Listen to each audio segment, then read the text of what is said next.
Kadangkala memang ada banyak travel yang nakal, tidak amanah, dan itu banyak sekali. 369 tiket bodong. Antum sudah bayar berapa persen? Kurang lebih 75%. 10 bulan antum mulai bisnis umroh. Belum merasakan manisnya sama sekali, masih pahit semua nih. Bismillahirrahmanirrahim. Assalamualaikum warahmatullahi wabarakatuh. Waalaikumsalam. Alhamdulillahi rabbil alamin. Wassalatu wassalamu ala asyrafil anbiya'i wal mursalin. Nabiyina Muhammadin wa ala alihi wa sahbihi wa tabi'in. Wa man tabi'ahum bi ihsanin ila yaumiddin amma ba'd. Saudaraku fillah rahimani wa rahimakumullah. Kita bersyukur kepada Allah subhanahu wa ta'ala atas segala limpahan nikmat yang Allah berikan. Terutama nikmat Islam. Yang Islam itu mengajarkan kepada kita semua kebaikan. Yang membuat setiap kita ini menyadari bahwa Allah subhanahu wa ta'ala menciptakan kita untuk beribadah kepadanya. Bahwa Allah subhanahu wa ta'ala menjadikan kehidupan dunia itu sebagai ujian. Dan Allah subhanahu wa ta'ala menetapkan bahwa apapun yang dialami oleh seorang hamba di kehidupan dunia, baik itu suka maupun duka, adalah bagian dari ujian yang Allah subhanahu wa ta'ala ujikan kepadanya. Dan itu telah dicatat oleh Allah subhanahu wa ta'ala di Lauhul Mahfuz, di kitab takdirnya, sebelum langit dan bumi tercipta. Dan ini menenangkan hati dan jiwa seorang muslim dan mukmin ketika mereka menghadapi cobaan dan ujian. Oleh karena itulah kondisi seorang muslim, orang yang beriman kepada Allah, ketika mereka dihadapkan dengan ujian, sebagaimana kata Nabi SAW, ajaban li amril mu'min, inna amrahu kullahu lahu khair. Sangat menakjubkan keadaan orang beriman karena kondisinya selalu baik. In asabathu sarra'u syakar fakana khairun lah. Kalau dia mendapatkan sesuatu yang menyenangkan, dia bersyukur dan itu adalah baik untuknya. Wa in asabathu dharra'u sabar fakana khairun lah. Jika dia mendapatkan sesuatu yang tidak menyenangkan, dia bersabar dan itu adalah baik untuknya. Syukur membuat kondisinya selalu baik, sabar membuat kondisinya selalu baik. Nah, saudaraku fillah rahimani wa rahimakumullah. Pada kesempatan kali ini, tamu kita di Tamu Cari Kisah kali ini, alhamdulillah ada seorang pengusaha travel muda. Kefahal ya Rafi? Alhamdulillah tayyibin Ustaz. Rafi Halim. Rafi Halim bilhamik. Masya Allah, barakallahu fiik ya Rafi. Usia 27 tahun, belum 30 tahun, tapi sudah punya travel. Dan nama travelnya adalah Ghufran Travel. Ghufran Travel. Barakallahu fiik. Nah, Ghufran Travel ini baru berjalan 10 bulan ya? Alhamdulillah 10 bulan. Masya Allah, tabarakallah. Boleh antum cerita sedikit kenapa antum masuk ke dunia travel ini, Rafi? Boleh izin Ustaz? Boleh, dengan senang hati. Tabarakallah. Jazakallah khairan Ustaz atas pertemuan yang indah ini. Masya Allah, tabarakallah. Pembukaan yang luar biasa. Masya Allah, tabarakallah. Menenangkan sedikit. Ya Rabb. Mudah-mudahan jadi banyak Ustaz. Ya Rabb, ya Karim. Jadi Ghufran Travel itu adalah nama abati, nama ayahanda Ana. Nama beliau adalah Ghufran Sulaiman. Masya Allah, tabarakallah. Kemudian awalnya nama travelnya adalah Bin Ghufran Travel. Biasanya kan ada bin-binnya seperti travel-travel yang lain. Anaknya Pak Ghufran. Gitu. Setelah dirasa bahwasanya nama itu agak susah, kalau dimajuin kan jadi bingung Fran. Kalau di tulisan akhirnya menjadi Ghufran Travel. Ihtiraman lah. Masya Allah, luar biasa. Ada mudah-mudahan itu menjadi amal jariah juga untuk beliau, bahwasanya kita bekerja di usaha melayani jamaah ini untuk kebaikan kaum muslimin semuanya. Masya Allah. Awal mulanya itu kami melakukan bisnis travel ini tanpa adanya pertimbangan, jadi agak modal nekat. Gitu ya. Pada tahun 2023 atau sekitaran 10 bulanan yang lalu itu Pak Ghufran itu beli tiket sebanyak 45 tiket seat Emirates Ustadz. Dan beliau yakin apa susahnya mencari 45 orang. Kenapa itu menjadi susah menurut beliau? Kan kita tinggal ngomong ke orang dan ngajak orang untuk menuju kebaikan. Masya Allah. Masa nggak mau sih diajak untuk bertamu ke rumahnya Allah langsung? Masya Allah. Kita mencari kebaikan di sana dan lain-lain. Tanpa memberitahu kita ke keluarga sama sekali. Terus tiba-tiba hampir setiap hari beliau membroadcast, yuk umroh bareng saya. Gitu. Jadi luar biasa, hampir tiap hari membroadcast tanpa ada flyer, tanpa ada ya yuk umroh bareng saya 12 hari 2 kali Jumat, yang mau chat saya sekarang. Sesederhana itu cara beliau untuk mengajak orang untuk umroh bersama. Tapi sudah block seat 45 tiket. Dahsyat. Tanpa ada jamaah sama sekali. Dan tanpa ada rancangan, tanpa nama travel. Dari spare keberangkatan dengan beliau memasarkan dengan cara yang seperti ini berapa jauh? Kurang lebih 1 bulan. 1 bulan? 1 bulan. Allah. Karena nggak tahu apa-apa, Ustaz. Iya, nah. Karena nggak tahu apa-apa. Oke. Dan alhamdulillahnya, orang pertama yang mau umroh itu adalah ibunda beliau. Ibunda beliau. Jadi alhamdulillah ibunda beliau, satu orang itu membawa kabar di kampungnya di Bima NTB, itu membuat 12 orang lainnya ikut. Allahu Akbar. Kurang lebih mereka di usia-usia 75 sampai 80 tahun lah. 12 orang itu rata-rata itu. Karena semuanya seusia ibunya bapak. Iya, nah, nenek ya.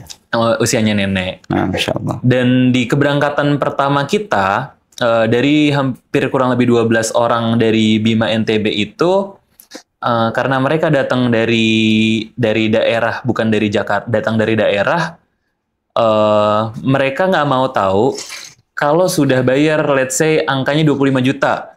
Apapun yang terjadi, tiket, uang jajan, uang makan, hotel di Jakarta, semua segala macam, saya nggak mau tahu, saya nggak mau bayar. Include. jadi pas waktu bapak saya ada 12 orang itu sudah bahagia, ternyata pas mereka sudah mengiyakan untuk datang, yang dibayarkan hanya uang keberangkatan saja, uang paket aja. Yang lainnya mereka yang tahu, ya kalau gue udah kasarnya, kalau gue udah bayar segitu, ngapain saya harus bayar lagi? Luar biasa. Itu pusing pertamanya bapak. Iya. Padahal baru 12 nih. Baru 12. Yeah. Di uang operasional pengeluaran itu dikali 12 orang. Iya, iya. Dari Bima ke Lombok pesawat, dari Lombok ke Jakarta, nginap 2 hari di Jakarta sebelum keberangkatan. Kemudian dari 12 orang itu, di keberangkatan umroh pertama kita itu, ibunya bapak atau nenek itu punya tetangga depan rumah. Yeah. Yang dari beliau bisa kurang lebih selama 20 tahun itu sebagai petani, keluarga di Bima itu selalu menyimpan uangnya di bawah bantal, Ustaz. Dan emang punya tujuan untuk umroh. Masya Allah. Dan ngepasnya ketika dicek uangnya, angkanya cocok untuk umroh. Masya Allah. Jadi, tetangga depan rumah Umi Nao atau nenek saya itu umroh. Ya udah, kenapa saya nggak ikut? Akhirnya beliau ikut. Kemudian ada tetangga lagi, tetangganya nenek Umi Nao ini yang beliau itu seorang guru. Yeah. Ingin mengumrohkan ibunya yang sudah agak renta, kurang lebih usia 95 tahun. Beliau bilang ke Pak Gufron, terus ke Bapak, terus bilang, saya pengen gimana caranya saya pengen menjaga ibu saya. Ya udah, kata Bapak, kamu cari 10 orang, kamu umroh berangkat bareng. Pun kalau misalkan tidak ada 10 orang itu, yang penting kamu jaga ibu kamu. Itu kata Masya Bapak. Allah, Masya Allah. Akhirnya beliau ikut berangkat juga. Sudah ada 4 orang. Yeah. Kurang lebih 8 orang lagi, ada sekitar 4 serangkai, Ustaz. Yang satu tadi yang ibunya tetangga yang guru tadi tua renta. Yang satu adalah orang yang buta. Hidupnya di gunung. Dan hampir semua orang Bima itu tidak ada yang bisa bahasa Indonesia. Yang satu, mohon maaf, buta.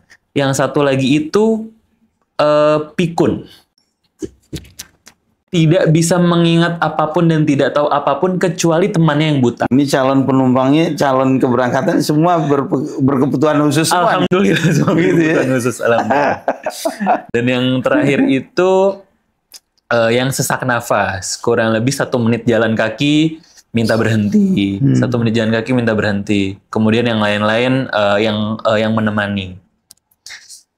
Berangkat datang ke Jakarta, ada insiden karena beliau yang pikun ini terpisah mobilnya sama yang temennya, sahabatnya yang buta, karena kita ngejemput ke Sota itu 2 mobil. Yeah. Bapak yang kakek yang pikun ini bilang, Gufran penipu, Gufran penipu. Kenapa penipu, Pak? Saya di Jakarta, saya mau saya ini sudah sampai Jakarta, saya mau umroh bukan mau ke Jakarta. Mana Makkah, mana Madinah, dan mana teman saya yang buta itu? Yeah. Karena di mobil satu lagi, dia keluar dari mobil, dia pengen ngelompatin diri, dan dia pengen cari polisi karena dia ngerasa dia ditipu. Kemudian mobil yang sudah sampai yang ada bapak tuanya itu suruh balik lagi supaya mereka bertemu. Oke. Dan itu kejadiannya di dekat rumah. Semua orang ngeliat. Ini bapak malu, tapi alhamdulillah di keberangkatan pertama itu kurang lebih kita ngiklan 1 bulan. Kita alhamdulillah juga menggunakan ads Instagram karena saya ada background sedikit di digital marketing. Berangkatlah kurang lebih 22 orang dengan bapak dan saya. Menemani 20 jamaah. Sisa tiket? Sisa tiket hangus. Karena kita nggak tahu kalau dari 45 tiket kurang lebih hampir 25 tiket yang hangus. 23 tiket hangus. 23 tiket hangus. Karena kita nggak tahu di kemana. Sampai tahu profil masing-masing calon jamaah ini, antum ikut pusing kayaknya di situ. Waktu itu karena dalam rangka support bapak, kita nggak tahu kalau dari awal itu ternyata beliau ada niatan untuk bikin usaha travel. Jadi Ana itu ngiranya, sepertinya beliau jadi agen atau bantu travelnya teman. Iya. Ternyata setelah kita udah berangkat dan sampai di Saudi segala macam, karena beliau tidak tahu apapun, yang beliau tahu berangkat butuh tiket, visa, terus ada saya sama ada bapak. Udah nggak usah pikirin yang lain. Hotel? Kita berangkat. Nah, sama hotel. Yeah. Hotel alhamdulillah ada. Oke. Cuman kan di sana ada handling. Ya betul. Ada mutawif. Iya betul. Ada hal-hal yang dana dan lain-lain. Iya. Dana darurat dan lain-lain. Pokoknya di keberangkatan pertama itu kurang lebih kita itu hampir minus 500 juta. Minus 500 juta di keberangkatan pertama. Di keberangkatan pertama, setelah pulang sampai rumah, bapak bilang, silahkan mas yang lanjutkan. Begitu ya? Ya karena kalau saya lanjutkan, saya rasa saya nggak mampu untuk ini gitu. Mungkin sebagai bentuk tanggung jawab dan mudah-mudahan menjadi anak yang soleh untuk orang tua. Ya Rob. Saya bilang ke bapak dan ibu, baik Bismillah, insya Allah saya akan emban amanah ini semampu yang saya bisa. Mudah-mudahan bapak dan ibu ridho dan restui niat baik ini. Dan karena dari bapak ibu juga dalam rangka menolong saya ketika saya pulang dari Madinah, saya belum punya kerjaan Ustaz. Dan saya agak idealis untuk tidak mau ngajar. Jadi freelance kerja. Kemudian ya udah Mas Raffi, ya udah lanjutin di travel. Kita sudah punya portofolio nih kemarin dengan segala ujiannya. Yuk Bismillah, semoga Allah mudahkan. Itulah awal asal muasal kenapa Gufron Travel terbangun dan terbentuk dengan 4 serangkai yang tadi berkebutuhan khusus dengan masalah di pesawat, masalah di hotel, hampir tiap hari hilang. Ustaz. Jamaah hampir tiap hari hilang. Dan karena itu keberangkatan pertama, kita belum punya pengalaman, bekal kita adalah Bismillah, tawakkalna 'ala Allah. Apapun yang terjadi, ada jamaah yang ditangkap askar sehari. Karena? Membawa bendera salah satu negara yang konflik, dinaik-naikkan di sekitaran Raudhoh. Luar biasa. Dibawa ke penjara bawah tanah, ditanya-tanya sama askar, kita temani. Tapi ya askar untuk bentuk shock supaya jangan ngelakuin ini loh. Dahsyat. Keberangkatan pertama apa nih ceritanya? Kelam banget nih. Alhamdulillah. 500 juta minus pada saat itu. Alhamdulillah 500 dari tiket, komponen tiket pesawat. Komponen tiket pesawat, komponen kereta cepat yang kita berikan kompensasi kepada jamaah. Karena kita pengen keberangkatan pertama kita manis. Yeah. Kemudian kita nggak hitung-hitungan perlengkapan. Yeah. Oh ternyata ada perlengkapan ya. Oh saya baru tahu kata bapak saya. Oh kita yang belikan ya. Oh oke. Ya udah belilah perlengkapan. Tapi kan jamaah yang daftar berapa? Sedangkan perlengkapan ini kan biasanya minimal order 100. Yeah. Dari 20 jamaah yang 80 pieces kemana? Ada uang di sana. Subhanallah. Kemudian paling banyak itu dana-dana tidak terduga. Iya. Ternyata kalau naik kereta cepat itu kadang-kadang ada beberapa bus yang tidak cover snack. Keberangkatan dan kepulangannya karena ketika naik kereta cepat ada bus yang harus jemput. Betul.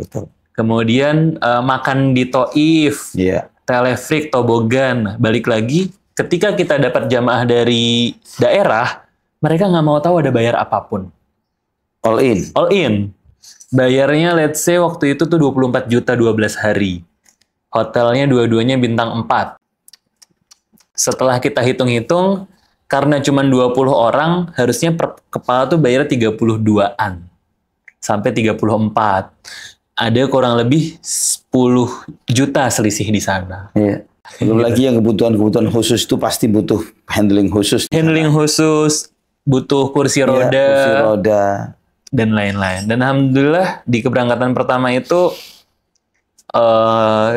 ini kita sudah punya portofolio dan pembelajaran. Berarti next di keberangkatan kamu udah harus bisa.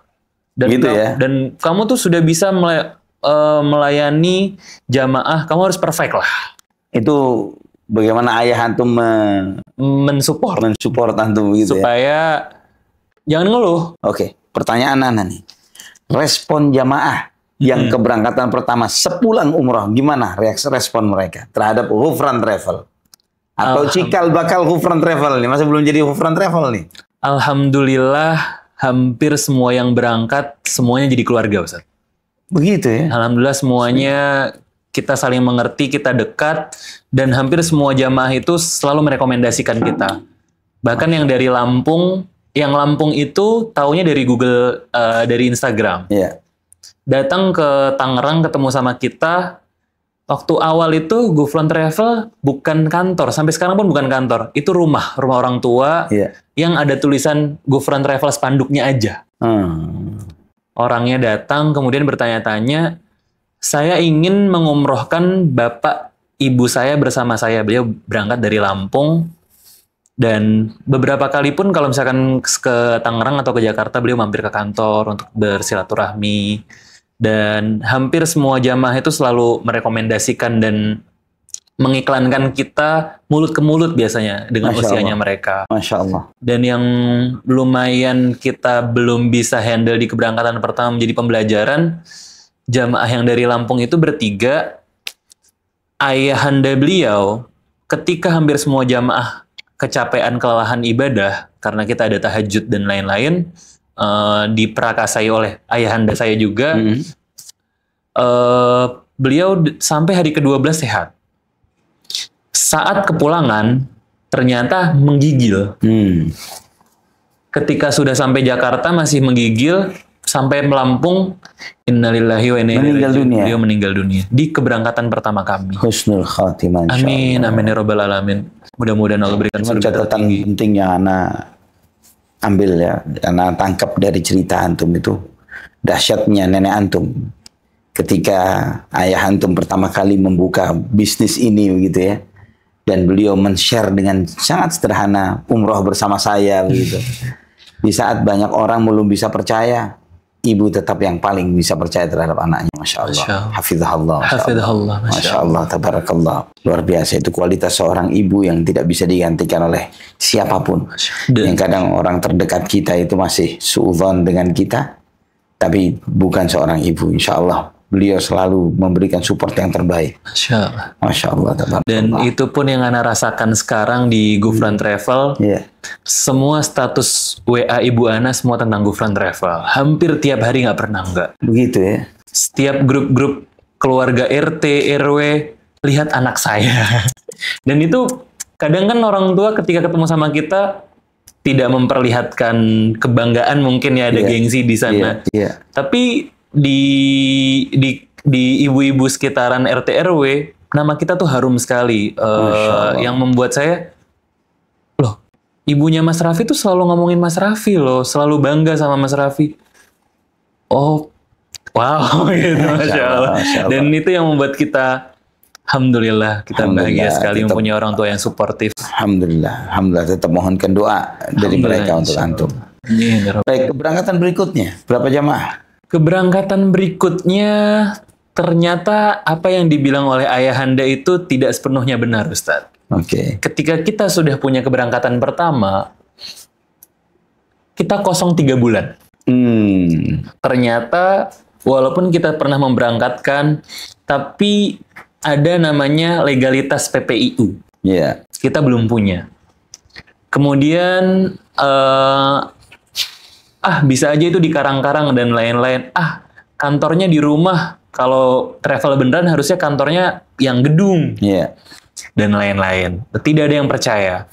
Akhirnya hari demi hari itu waktu itu saya masih sendiri sharing ke teman-teman yang sudah punya travel.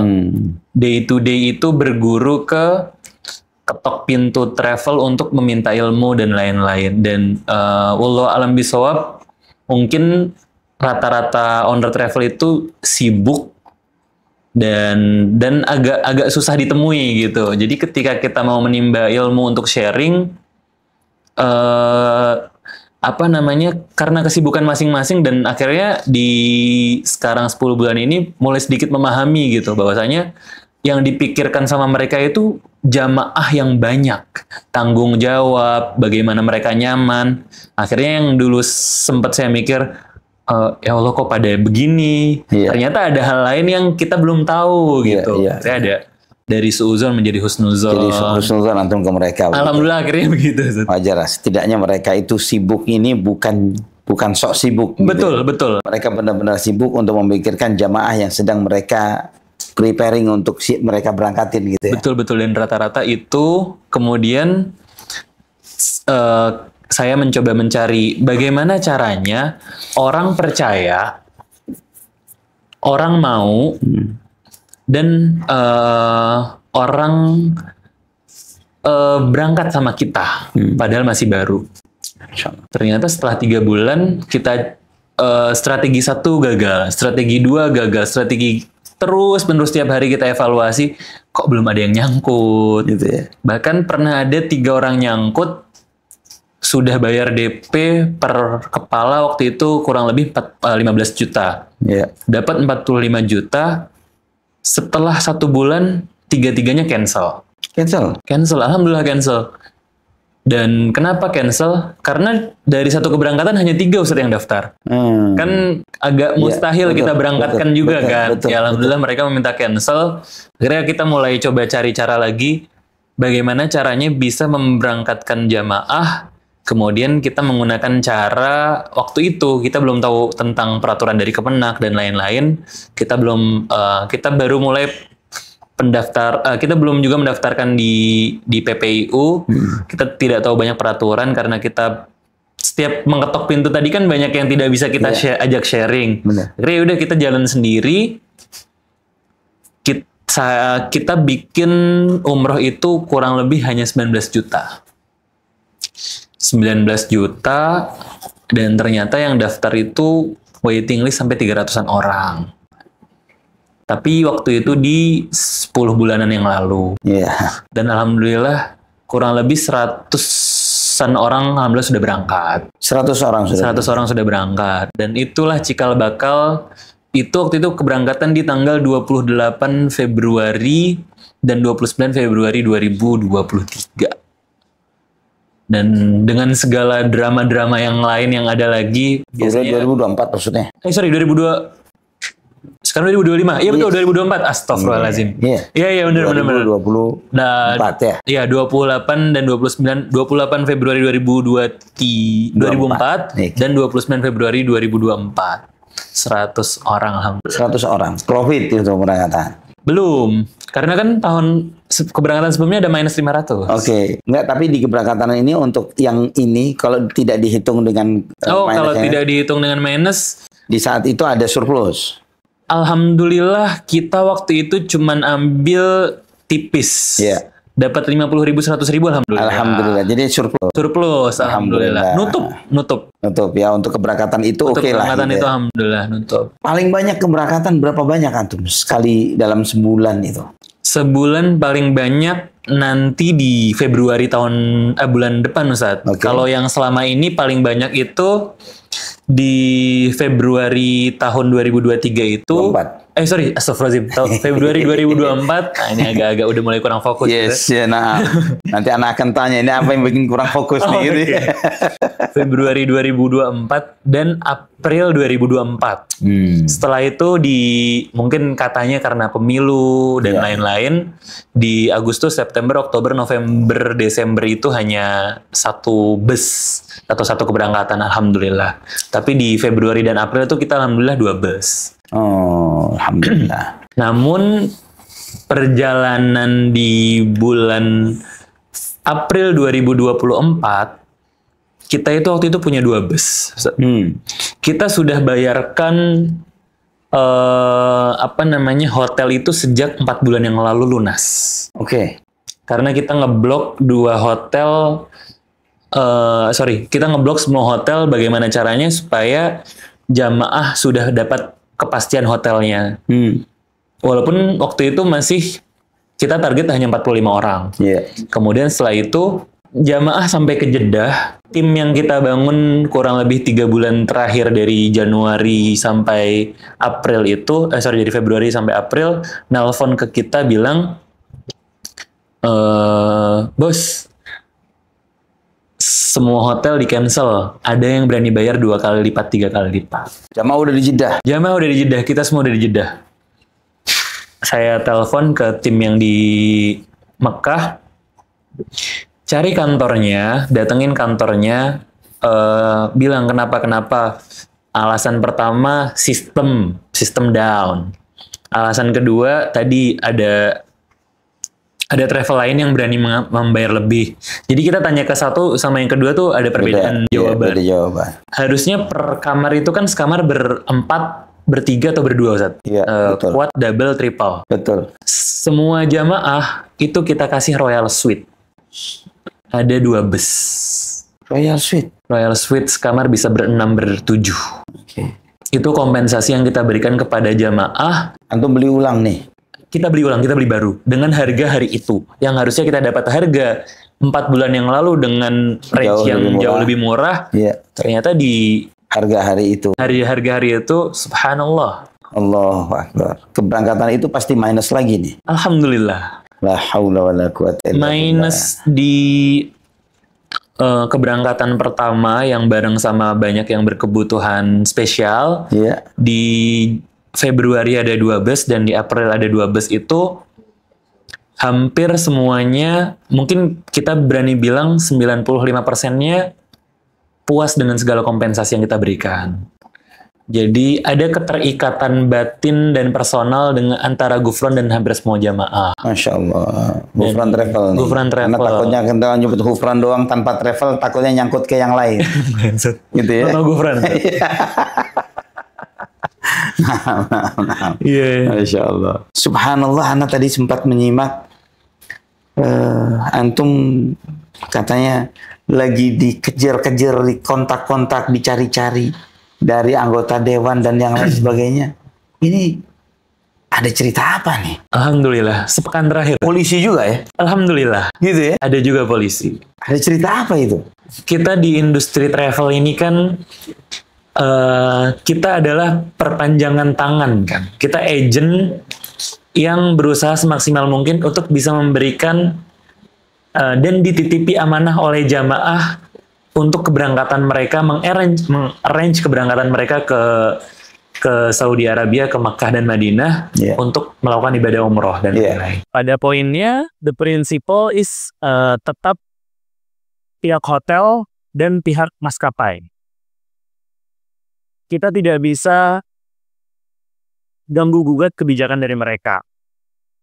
Namun ternyata ada beberapa hal yang memang itu seringkali merugikan kita pihak travel, juga semua jamaah yang harus mendapati kejadian-kejadian yang baru terjadi go show langsung depan mata. Oh, hotelnya berubah. Oh, maskapainya berubah. Yang sometimes, yang ingin Ana juga sampaikan kepada semua orang yang mungkin bisa mendengar, kadangkala memang ada banyak travel yang nakal, tidak amanah, dan itu banyak sekali.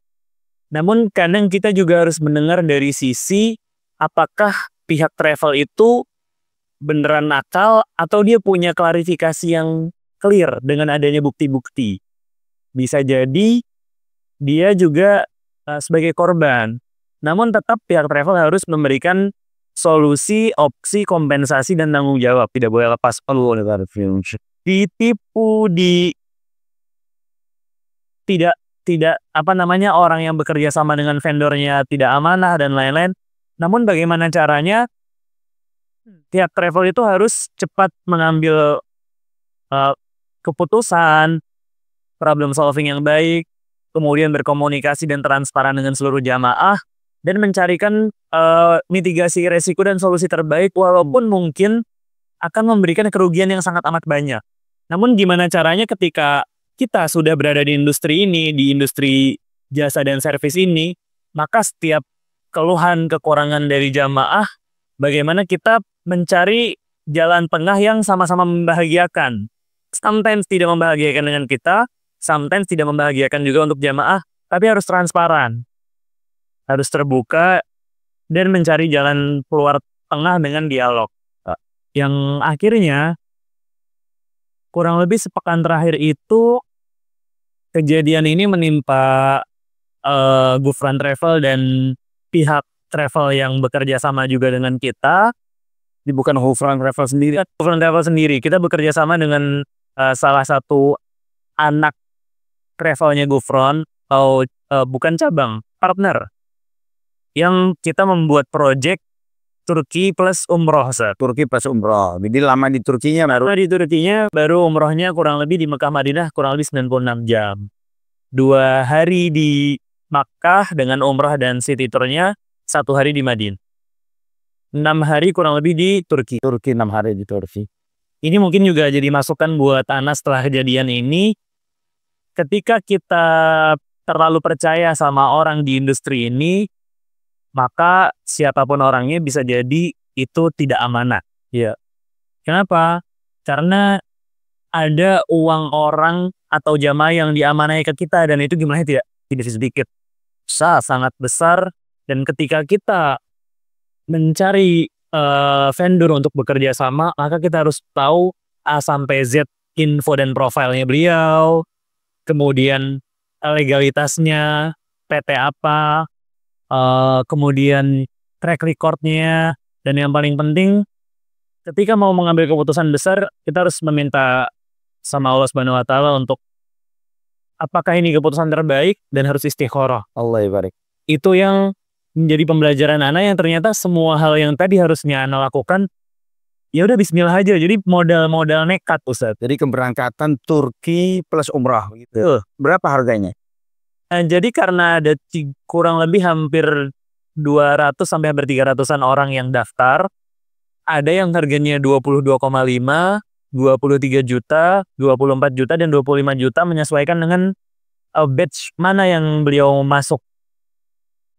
Biasanya ada penambahan 500.000 sampai 1 juta, menyesuaikan dengan total keberangkatan berapa hari? 11. Total keberangkatan 11 hari, anggap dengan 25 juta, itu sudah sangat murah. Artinya, Masya Allah, antum pasti akan mendapatkan jumlah jamaah yang cukup besar. Betul. Berapa jamaah yang antum dapat ya? Kurang lebih hampir 300-an orang. Hampir 300-an orang. Nah, sampai lebih dari 300 enggak? Kalau total tiket, ya, total tiket yang kita dalam tanda kutip kita ditipu atau tiketnya bodong, tidak ada dari salah satu vendor.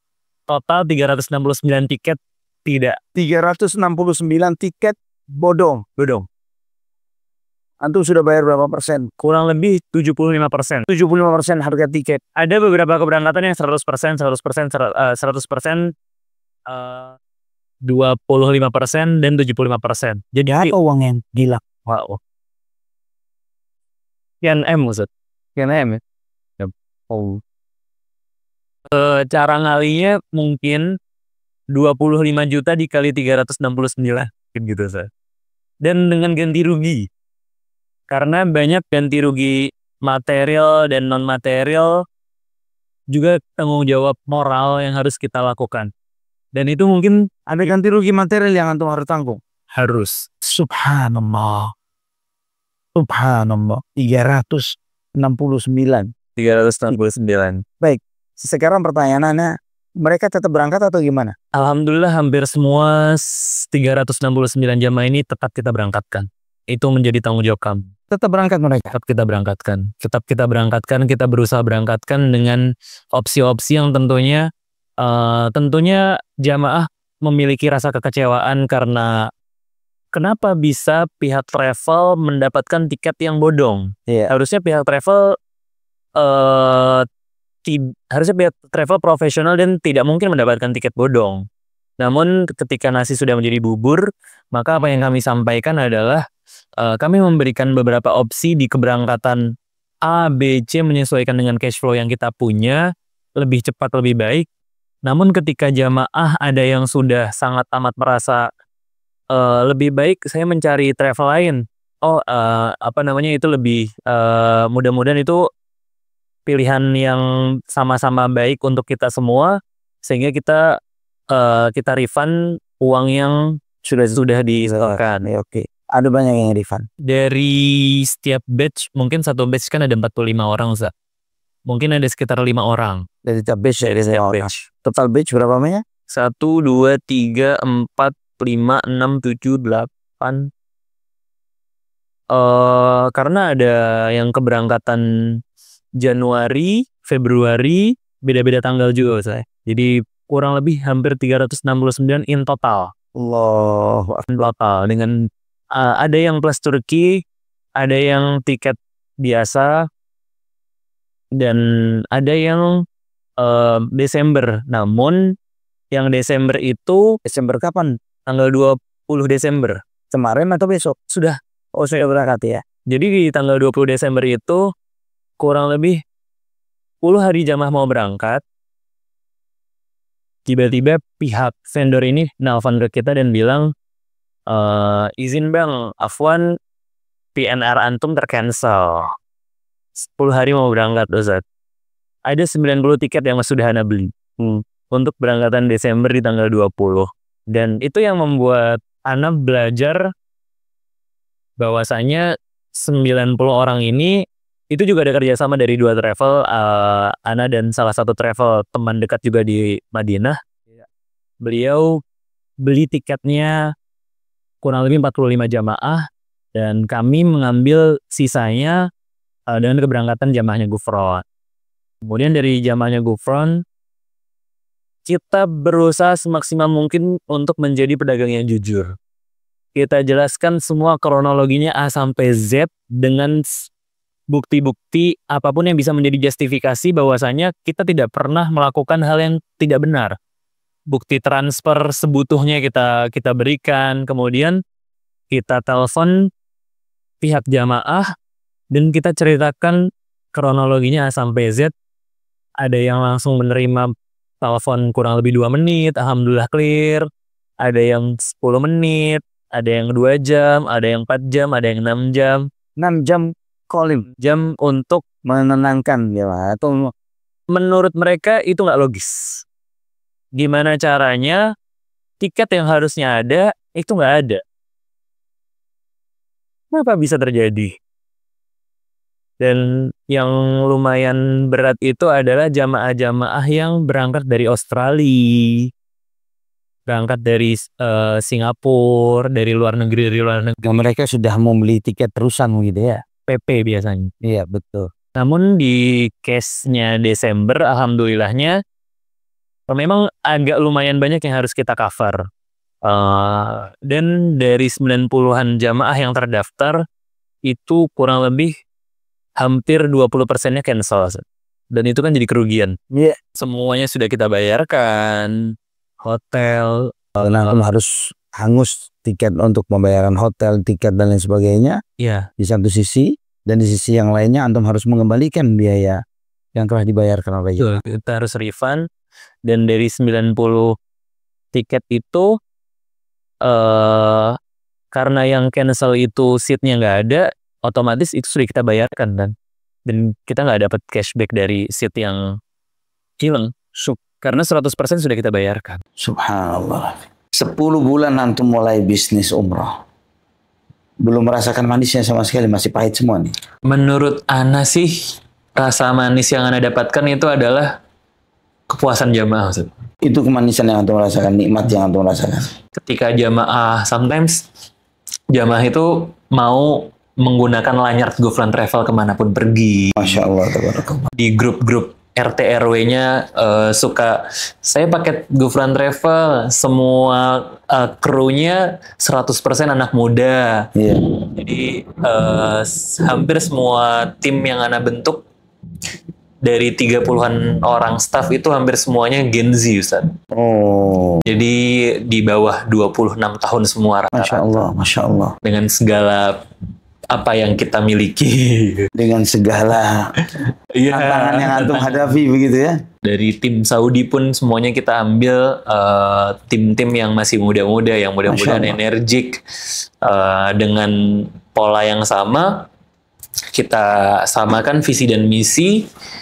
Kita mungkin bukan yang sempurna, tapi apa yang bisa kita lakukan dalam seni melayani dan menservis orang ini, kita lakukan seoptimal mungkin. Antum nggak jerah nih? Takut. Sebenarnya ada rasa kekhawatiran, apakah benar kita di sini? Ya, betul. Gitu ya. Maksudnya dengan apapun yang kita sudah lewati dan apa yang sedang saya hadapi hari ini, yang harusnya jamaah itu berangkat di hari ini, namun ternyata tiketnya nggak ada. Iya. Namun alhamdulillah kita sudah memberikan mitigasi resiko dan opsi-opsi yang sudah diterima. Namun di satu sisi, der-der sport jantung yang akan kita alami hampir setiap hari itu, teman-teman staff dan saya sendiri pun kadang, bos, besok ada apa lagi nih? Mas Raffi, kalau Mas Raffi kuat, insya Allah kita semua kuat. Begitu ya. Jadi, ya kalau Mas Raffi kuat, kita bakal terus tetap support. Masya Allah. Jadi ya pesan dari, ada saya pernah membaca dalam sebuah buku-buku bisnis sebetulnya. Ya, ada seorang karyawan yang dia itu bekerja, ya ada dia di level GM lah, manajer lah ya, di kelas manajer lah. Kemudian ketika karena salah di dalam mengambil sebuah keputusan tertentu sampai membuat kerugian yang cukup signifikan, ya karena ini buku bisnis jadi lebih kepada cost-nya itu dalam bentuk dolar gitu ya, kerugian yang kurang lebih sekian ratus ribu US dollar begitu ya. Terus kemudian karena dia merasa bertanggung jawab, merasa begitu terbebani, merasa begitu merasa terbebani dengan kesalahan besar itu, maka kemudian dia mencoba mengajukan resign, ya mundurlah dari perusahaan tersebut. Namun yang menarik adalah yang disampaikan oleh business owner itu terhadap si manajer ini tadi. Ketika dipanggil, kenapa kamu resign? Ya saya merasa saya bertanggung jawab besar terhadap semua kejadian-kejadian ini, kerugian-kerugian ini, dan saya tidak layak untuk saya tetap stay di posisi saya seperti itu. Maka tapi menariknya adalah business owner itu mengatakan kepada orang tersebut, kepada karyawan ini, kamu pilihan atau sikap yang kamu ambil ini adalah pilihan yang salah ketika kamu memilih untuk resign atau mundur dari posisimu. Kenapa? Yang saya lihat saat ini kamu telah melakukan proses pembelajaran dengan kos sekian ratus ribu US dollar. Ini adalah proses belajar yang telah kamu tempuh. Yang artinya ketika kamu masih bertahan di sini, memiliki persistensi bertahan di sini, dan untuk kemudian harinya biaya yang telah kamu keluarkan untuk belajar ini bukanlah sesuatu yang sia-sia. Tapi ketika kamu mundur, ketika kamu memilih untuk tutup pintu dan tidak melanjutkan lagi, maka itu menjadi sesuatu yang sia-sia. Begitu, Rafi. Masya Allah, jazakallah khairan. Wah, jazakallah khair. Ini adalah artinya, ana si pribadi melihat, walaupun ketika antum menggambarkan bagaimana sisi-sisi kelam ya dari bisnis travel, bagaimana sisi belajar, Ustaz, ya? Sisi kelam yang belajar, yang artinya ketika antum tidak menyadari adanya mafia di tiketing, ya mungkin mafia di hotel, begitu ya, dan banyak lagi yang lainnya. Dan antum mengalami proses pembelajaran yang sangat luar biasa ini akan melahirkan Raffi yang berbeda nantinya. Amin. Ya, membuat Raffi yang lebih siap, ya, Ghufran Travel yang lebih perform lagi nantinya. Insyaallah subhanahu wa ta'ala. Namun yakini Raffi bahwa Allah subhanahu wa ta'ala itu tidaklah menguji seseorang kecuali orang yang tersebut mampu untuk memikulnya. La yukallifullahu nafsan illa usaha. Tidaklah Allah subhanahu wa ta'ala menguji seseorang kecuali di batas kemampuan orang tersebut. Itu adalah sudah sunatullah. Artinya jangan pernah terpusingkan dengan angka. Bahkan anak pribadi pun hijrah ke Jakarta pun karena faktor yang mirip-mirip juga. Ya, sampai ibu ana dulu pernah melihat anak nangis, melihat anak, kenapa, Ma? Kenapa kok nangis melihat anak? Kata ibu ana nih, mengatakan ke anak begini, saya takut kamu kena masalah ini, kamu jadi gila. Ya, itu begitu. Subhanallah. Saya bilang, subhanallah. La yukallifullahu nafsan illa wus'aha. Anak sampaikan ke beliau begitu. Allah tidak akan membebani seseorang ujian di luar kemampuan orang tersebut. Allah menguji anak dengan ujian seperti ini karena Allah tahu anak sanggup. Amin. Begitu insyaAllah. Dan ini nasihat bagi kita semua. Ikhwa fillah rahimani wa rahimakumullah. Bahwa sebagaimana kaidah yang mendasar di dalam ilmu agama, bahwa setiap kita ingin melangkah dalam suatu hal tertentu harus mengetahui ilmunya. Al-ilmu qabla al-qaul wal amal. Ini kaidah yang disampaikan oleh Al-Imam Al-Bukhari rahimahullah di dalam Sahih Bukhari, yang beliau menyampaikan ilmu itu harus didahulukan sebelum berucap, sebelum berbuat. Pentingnya kita sebelum menceburkan diri dalam suatu aspek tertentu, kita memiliki pemahaman yang cukup dalam, cukup mendetail tentang apa yang menjadi objek yang akan kita masuki. Peluang-peluangnya, resiko-resikonya, sisi-sisi penguatnya, sisi-sisi pelemahnya, yang dengan begitu kita memahami, walaupun bukan berarti ketika kita memahami ilmu itu dengan sangat mendalam, kemudian kita akan bebas masalah. Masalah itu pasti dihadapi. Karena ingat, jangankan bicara cari dunia, Raffi, bisnisnya. Nabi kita Muhammad SAW itu berdakwah untuk menyelamatkan manusia. Tapi bagaimana tantangan beliau SAW? Padahal beliau tidak meminta upah. La as'alukum alaihi min ajr. In ajriya illa 'ala Allah. Aku tidak mengharapkan imbalan apapun dari kalian. Pahalaku dari Allah. Itu pun beliau tidak mengharapkan imbalan apapun. Beliau menghadapi tantangan, rintangan yang sangat dahsyat dan luar biasa. Apalagi yang kita sadari bahwa ketika kita berusaha untuk mencari nafkah, kita menghadapi halal, ada yang haram, ada yang syubhat, yang pasti banyak dengan tantangan dan rintangan. Semoga ini semuanya tidak membuat kita menjadi orang yang lemah, tapi malah sebaliknya. Semua tantangan itu, semua ujian, semua cobaan ini memperkuat kita. Amin. Barakallahu fiik, Raffi, jazakallah khair atas sharingnya. Semoga itu memberi pelajaran yang luar biasa bagi anak pribadi, bagi antum, dan juga bagi para pemirsa yang lainnya. Ini ikhwah fillah rahimani wa rahimakumullah, kesempatan kita dengan Ghufran Travel, dengan Raffi.